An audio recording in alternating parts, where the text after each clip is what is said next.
ito ay rated SPG, striktong patnubay at gabay ng magulang ang kailangan. Isang mapagpalang araw, mga kapamilya, dahil sa ginawang ito ni Rigor, ay mas pinatunayan lang nitong dapat tuloy na siyang hiwalayan ni Marites at magsimula na ng panibagong buhay kasama si Tanggol at Ramon. Galit na galit nga si Rigor nang nakita niya si Marites. Hindi siya nagdalawang isip na sumugod at sampalin si Marites.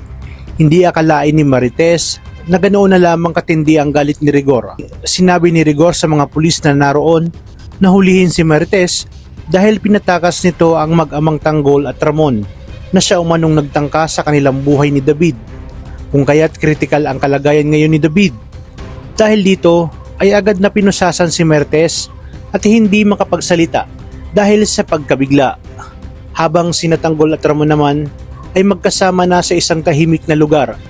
Pareho silang tahimik at walang nagsasalita sa kanilang dalawa na tila ba nagpapakiramdaman hanggang sa nagsalita na si Ramon at tumingin si Tanggol sa kanya na parang hindi niya alam ang kanyang mararamdaman. Dito na sinabi ni Ramon na ibibigay niya kay Tanggol ang pagmamahal na hindi nito naranasan kailanman kay Rigor at gusto niyang iparamdam kay Tanggol na hindi na siya nag-iisa.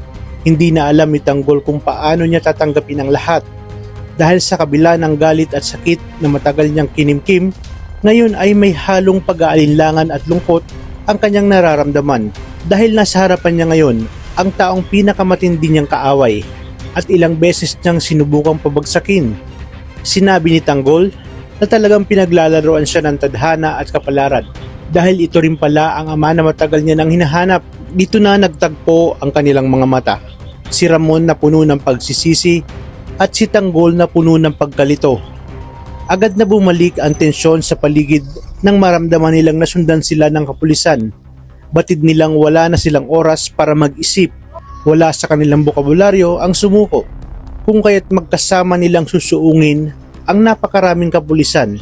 At dahil nagsanib pwersa ang mag-ama na parehong magaling pagdating sa pakikipaglaban, ay matagumpay nilang nalagpasan ang nakaambang panganib.